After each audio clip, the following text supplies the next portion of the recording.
안녕하세요. 교원대학교 학생 여러분. 생태철학과 환경윤리 11주차 강의 시작하도록 하겠습니다.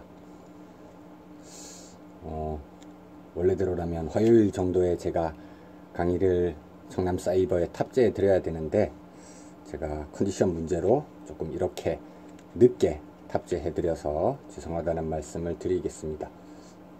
아마도 여러분들 지금 교육 실습 마무리하는 그런 시점이실 것 같은데 보람있게 잘 마무리하시길 바라겠고요.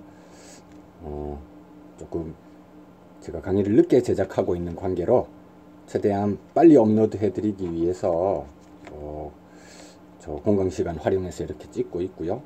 그러다 보니까 화이트보드 판서는 조금 어려울 것 같은 그런 상황입니다. 청남사이버 자료실에 보면 제가 이제 테일러의 생명중심주의 환경철학회에서 만드는 학술서 제 원고 부분을 업로드해 드렸거든요. 비교적 정리가 요약이 잘 돼 있기 때문에 그거 위주로 천천히 함께 읽어 나가면서 진행하면 큰 무리는 없지 않을까 이런 생각이 듭니다. 강의 시작하기에 앞서서 두 가지 정도 공지를 해드리자면 온라인 수업 이제 못 들어서 그 주차가 지나가서 출석은 못했지만 그래도 좀 듣고 싶다 이런 의견이 있더라고요. 그래서 주차가 지나도 언제든지 들을 수 있게 이렇게 세팅은 변경해 두었습니다. 그리고 두 번째로는 청남사이버에 보니까 그 질의응답하는 란이 있더라고요. 아직까지 그 란을 통해서 질문했던 학생이 한 명도 없었는데 이번 학기에 이제 궁금한 점 질문해 준 친구가 있었거든요. 굉장히 좋은 공간인 것 같습니다. 아무래도 온라인으로 수업하다 보니까 바로바로 궁금증 해결하기 어려운 그런 일이 생길 수가 있죠. 청남사이버에 질의 게시판 통해 가지고 질문 올려주시면 제가 답변을 드리는 것으로 이렇게 진행하면 되겠습니다. 지금 자료실에 있는 테일러 생명중심주의 이 책은 아마도 7월, 8월, 올해 7월, 8월 중에 출판이 정식으로 될 것 같거든요. 아직은 출판 안 된 원고이기 때문에 여러분들 윤리학도로서 스스로 공부하는 용도로만 사용하시고요. 외부에는 배포하지 않으실 거라고 믿겠습니다. 자, 함께 시작해보죠. 테일러의 생명중심주의 10장 이렇게 돼 있죠. 각 사상가마다 이렇게 20페이지에서 30페이지 정도 잘 정리되어 있는 책이니까 2학기 정도 돼서 관심 있는 친구들은 구해가지고 읽어보는 것도 좋을 것 같습니다. 폴 테일러는 미국의 철학자입니다.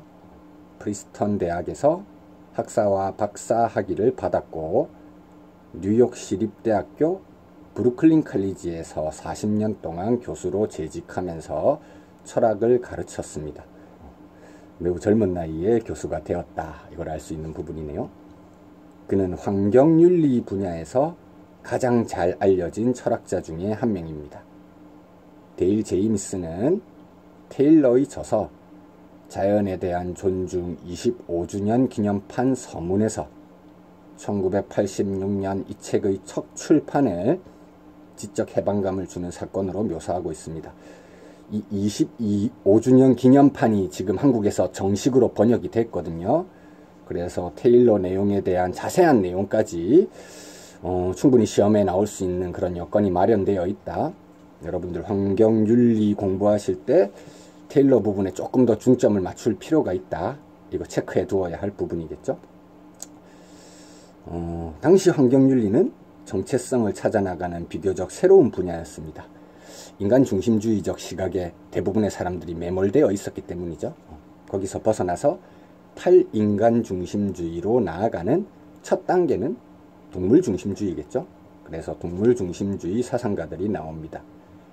인간 이의 존재들 중 동물의 경우 피터 싱어와 톰 레건의 기여로 학계에서 논의 주제로 활발하게 다루어지고 있었지만 인간과 의식이 없는 자연 내 존재들 간의 도덕적 관계를 어떻게 생각할 것인가에 대한 논의는 매우 불명확한 상태였습니다.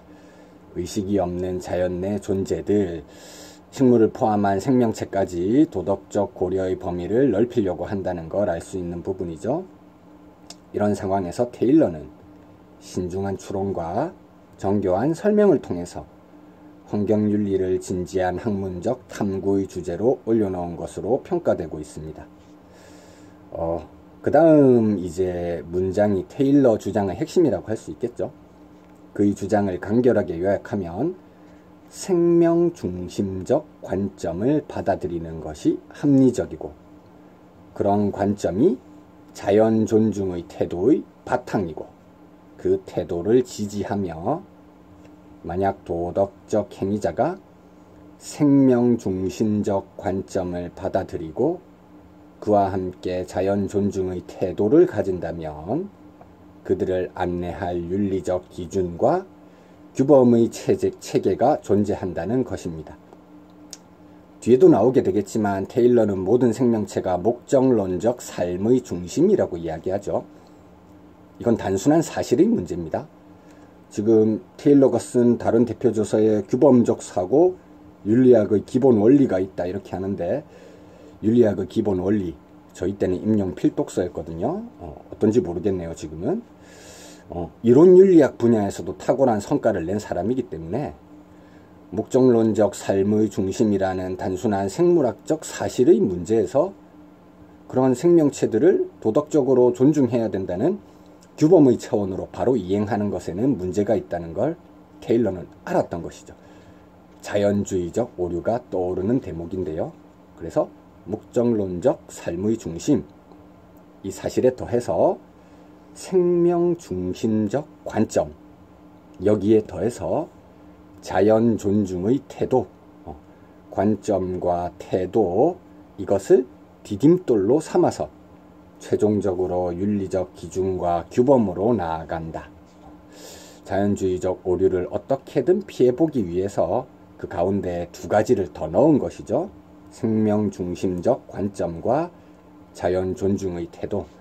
그렇기 때문에 테일러 하면 꼭 나올 수 있는 키워드에는 목적론적 삶의 중심, 그 다음 생명 중심적 관점, 그 다음 자연 존중의 태도, 그 다음 마지막으로는 이와 관련될 수 있는 여러 가지 윤리적 규칙들 다 알아두는 것이 굉장히 중요하겠습니다.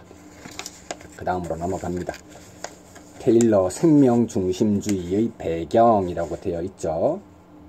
테일러의 생명 중심주의는 자연에 대한 존중이라는 그의 저서 속에서 크게 두 가지의 구분되는 논증으로 전개되고 있습니다. 책 이름이 자연에 대한 존중이다 보니까 물론 여러분들께서는 이제 생활과 윤리 이런 거 공부해 본 경험이 있기 때문에 테일러가 생명 중심주의 사상가라는 걸 워낙 잘 알겠지만 자연에 대한 존중 말하니까 이건 생태 중심주의로 읽힐 수도 있는 가능성이 있는 거 아니야? 이렇게 생각하실 수도 있는데요. 그렇진 않습니다. 생명체가 살기 위한 제반 여건으로서 자연에 대해 이야기하는 것이고 자연에 대한 직접적 의무까지는 말하지 않거든요. 뒤에 그 부분도 조금 자세하게 써져 있습니다. 자, 어떤 논증이 있는가?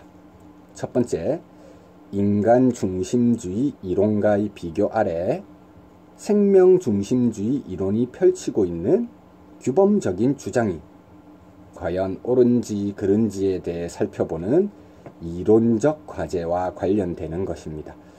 사실 이 부분은 꽤나 복잡하고 어려운 논증이기 때문에 임용에서 이 정도까지 다룰 거다, 저는 그런 생각은 들지는 않습니다.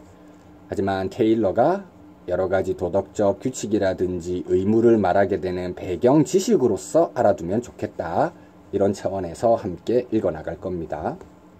두 번째 논증은 인간과 인간 이외의 존재 사이에서 갈등이 발생하였을 경우 이런 도덕적 딜레마를 최대한 합리적으로 해결할 수 있는 방법을 모색하기 위한 실천적 과제와 관련됩니다. 시험에 나온다면 이 실천적 과제 부분이 시험에 나올 수 있겠죠. 개념어도 딱딱 떨어지고요. 자연 존중의 태도에서 직접적으로 이끌어져 나오는 4가지 의무나 규칙이 있고, 인간과 다른 생명체의 요구 사이에서 갈등이 있을 때 그거 해결하기 위한 우선순위 규칙이 있기 때문에 이런 실천적인 부분이 시험에 출제될 가능성이 높지 않나 생각이 듭니다. 이 2가지 논증을 살펴보기에 앞서 그가 주장하는 생명중심주의 이론의 배경이 되는 여러 가지 내용을 먼저 점검할 필요가 있을 것 같습니다. 첫 번째는 도덕적 행위자와 도덕적 수혜자 개념입니다. 여기서 이제 제가 새롭게 시도하는 번역인데요.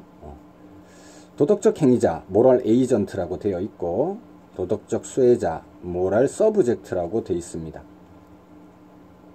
이제 레건 할 때는 삶의 주체라고 하는 개념 좀 명확하게 정립되어 있는 거잖아요.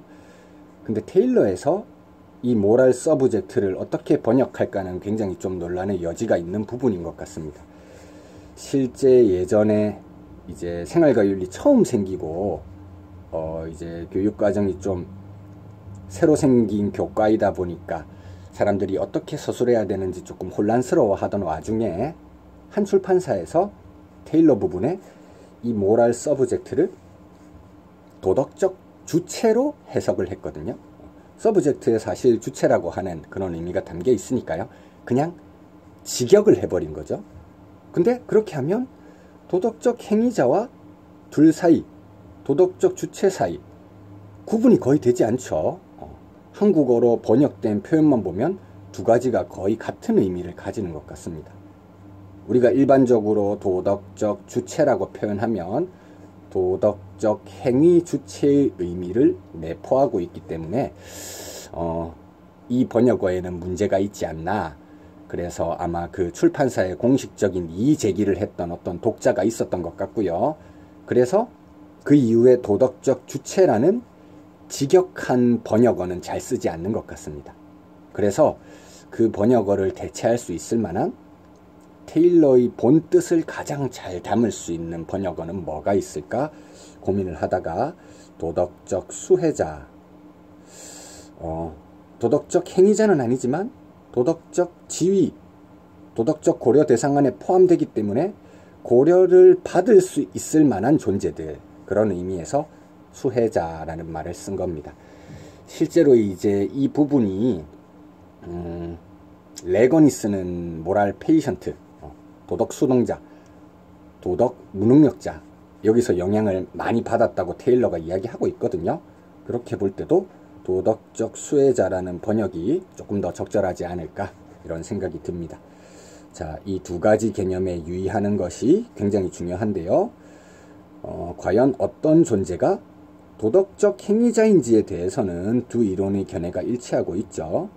하지만 어떤 존재가 도덕적 수혜자인지에 대해서는 2 이론의 견해가 서로 다릅니다.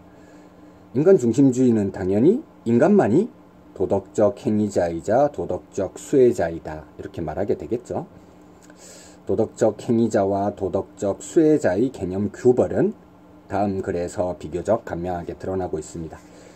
테일러 직접 원전이니까 다 읽어봅시다.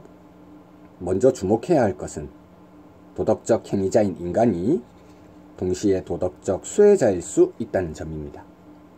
이것은 인간이 다른 인간에 대해서 의무와 책임을 가질 뿐만 아니라 다른 사람들이 지는 의무와 책임의 대상이기도 하다는 의미입니다. 도덕적 행위자의 역할에서는 다른 사람들을 옳게 또는 그르게 대할 수 있습니다. 도덕적 수혜자의 역할에서는 다른 사람들로부터 옳게 또는 그르게 대우받을 수 있습니다. 따라서 한 사람이 도덕적 행위자이자 도덕적 수혜자일 수 있습니다. 일반적으로 인간 중심주의에서 이렇게 이야기하고 있죠. 3페이지로 넘어와서요.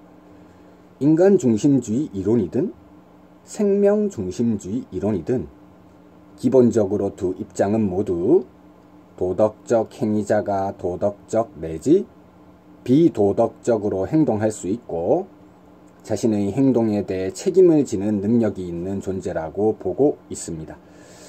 저희가 이제 레건 할 때도 이야기했었는데 모럴 에이전트라고 하면 들어갈 수 있을 만한 대표적인 성격이 3가지가 있을 거다 이야기했었죠.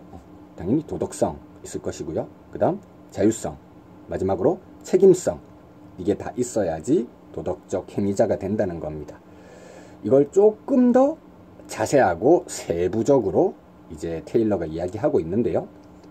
이런 능력 중 가장 중요한 것은 바로 옳음과 그름을 판단할 수 있는 능력, 도덕적 검토를 할 수 있는 능력, 근거에 따라 결정을 내릴 수 있는 능력, 결정을 실행에 옮기는 것에 필요한 의지를 행사할 수 있는 능력.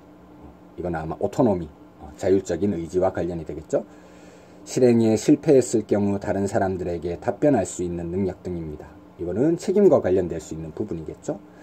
물론 이것이 모두 인간이 가진 능력이며 그런 이유로 도덕적 행위자라는 개념이 인간이라는 분류와 동일하다고 보는 견해가 존재할 수 있지만 테일러는 그런 생각이 잘못이라고 보고 있습니다. 왜냐하면 첫째, 모든 인간이 도덕적 행위자인 것은 아니며 둘째, 인간이 아닌 도덕적 행위자도 존재할 수 있는 극히 희박한 가능성도 있기 때문입니다.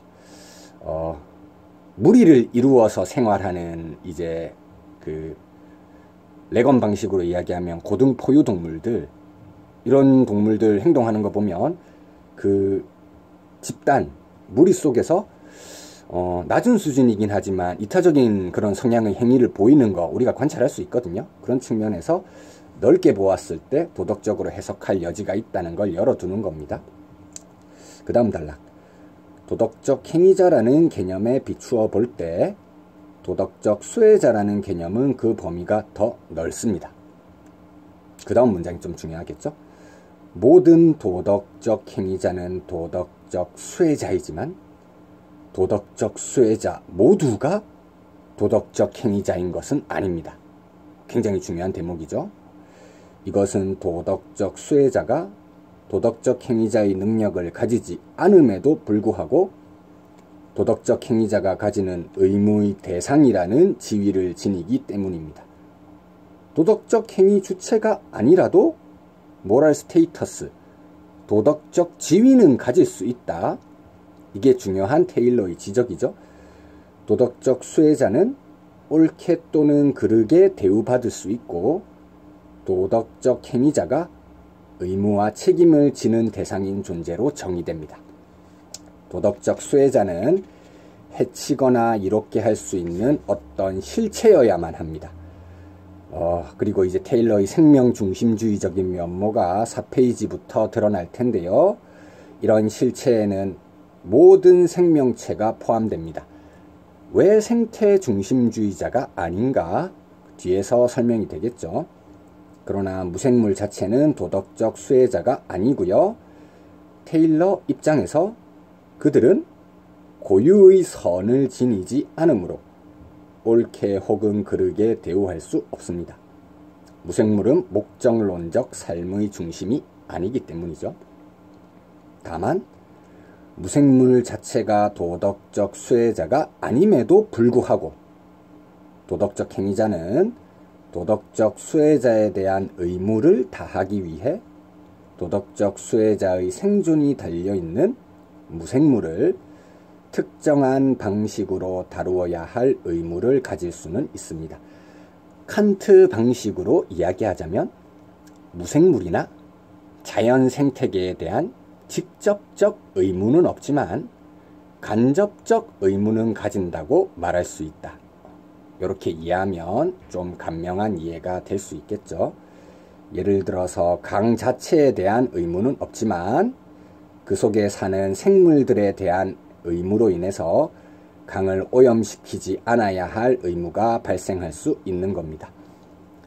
칸트의 표현을 빌려서 이야기하자면 강 자체에 대한 직접적인 의무는 없지만 그 속에 사는 생물들에 대한 의무로 인해서 강과 관련한 간접적 의무가 발생할 수는 있다는 것이죠. 재미있는 내용이죠. 환경윤리는 이렇게 여러 사상가들의 이론이 연결되면서 확장되는 거, 이거를 잘 기억해 두면 단순히 암기만 하는 게 아니라 서로 간의 관계도 잘 이해가 되고 그 사상가의 입장도 좀 친숙하게 기억할 수 있는 그런 방법이 될 수 있습니다. 두 번째 절, 인간윤리와 환경윤리의 구조적인 대칭성.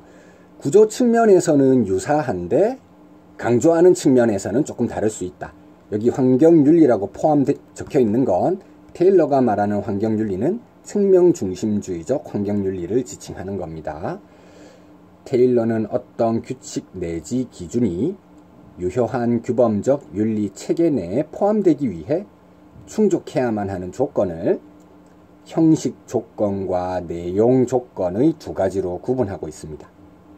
그에 따르면 형식 조건은 인간윤리와 환경윤리에서 모두 동일하지만 내용 조건은 인간윤리의 규범과 환경윤리의 규범이 서로 다를 뿐만 아니라 이것이 도덕 규칙의 유효성에 필요한 조건으로 수용되기 위해 반드시 정당화가 이루어져야만 합니다. 칸트와 레건이 의무로운 주장한다는 점에서 형식적인 측면에서는 유사하잖아요. 하지만 내용적인 측면에서는 그 도덕적 고려의 직접적인 대상이 인간에게만 한정되느냐 아니면 일부 동물까지 확장되느냐 이런 측면에서 차이가 있잖아요. 굉장히 유사한 구조인 겁니다. 형식 조건 한번 보도록 할게요. 이건 아마 이제 도덕 원리 관련해 가지고 여러분들 루이스 포이만 그 1장에서 이야기하는 것과 굉장히 유사하다고 느껴질 거예요. 유효한 규범적 윤리의 체계를 구성하는 규칙과 기준은 일반적인 형식이어야 되며 일반성을 갖추어야 한다. 모든 도덕적 행위자에게 보편적으로 적용되어야 하며 보편화 가능성이 있어야 된다. 시, 공평무사하게 적용되어야 하며 공평성의 원칙을 따라야 한다. 모든 사람들이 받아들일 수 있는 규범적 원칙으로 지지받아야 하며 모든 사람들이 받아들인다는 건 행위에 대한 인도성, 지시성을 가진다는 겁니다. 처방성, 지시성 이거와 관련될 수 있겠고요. 2. 윤리와 관계없는 다른 모든 규범에 우선성을 지닌다고 받아들여져야 한다. 우선성, 가치를 여러 가지로 나눌 수 있잖아요. 우선 물질적 가치와 정신적 가치로 나누고 정신적 가치도 진선미성, 종교적 가치, 도덕적 가치, 미적 가치, 지적 가치 이런 것들이 있잖아요. 예를 들어서 테일러 입장에서 볼 때 아름다운 꽃이 있다고 해서 그거 집에서 좀 더 보기 위해 꺾어가지고 집에 있는 화병에 담는 거 이건 안 되겠죠. 미적 가치 추구하려고 하는 것보다 생명을 가진 존재에 대한 배려 이런 도덕적 가치가 우선성을 가지기 때문이죠. 도덕은 우선성을 가진다는 겁니다. 다만 이런 형식 조건만으로 어떤 행동이 옳거나 그른지에 대해서 명확하게 알기는 어렵기 때문에 추가 정보는 내용 조건이 제공해 줘야 됩니다. 테일러는 인간윤리의 내용 조건을 인간 존중으로 부르고요. 환경윤리의 내용 조건을 자연 존중으로 구분하고 양자 사이에 나타나는 5쪽으로 넘어왔습니다. 구조적인 대칭성에 주목해서 이후의 논의를 전개해 나가고 있습니다. 그의 주장에 따르면 인간윤리 이론에 주요한 3가지 구성 요소가 있습니다. 형식에서는 유사하다고 했기 때문에 이 구성 요소를 따르면서 나중에 환경윤리는 내용만 싹 바뀌는 그런 구조입니다. 첫째, 도덕적 행위자가 동료 인간을 자신과 같은 인격체로 인식하는 신념체계. 이게 나중에 되면 생명중심적 관점으로 바뀌겠죠. 둘째, 특정 개인에 대한 선호와는 무관하게 모든 도덕적 행위자들이 보편적으로 받아들여야 할 궁극적인 도덕적 태도로서 인간 존중의 태도, 이게 나중에는 자연 존중의 태도로 바뀔 거고요. 세 번째, 인간윤리 영역에서 유효한 것으로 간주되는 도덕적 규칙과 기준의 체계가 그것입니다. 이게 테일러 입장에서는 자연 존중의 태도에서 이끌어져 나오는 4가지 규칙, 그리고 인간과 생명 사이에 갈등이 일어났을 때 우선순위 규칙, 이런 방식으로 제시되는 겁니다. 형식은 똑같고 내용에서 구분되는 거죠. 인간윤리 이론과의 구조적 대칭 속에서 환경윤리 이론 또한 신념체계, 도덕적 태도, 도덕적 규칙과 기준이라는 세 가지 구성 요소를 가지게 될 겁니다. 자, 그렇게 해서 이제 이론적인 측면과 실천적인 측면으로 넘어가면 되는데요. 넘어가기 전에 가치 개념 구별, 이 부분은 잠시 쉬셨다가 2교시에 이어서 한번 진행해 보도록 하겠습니다.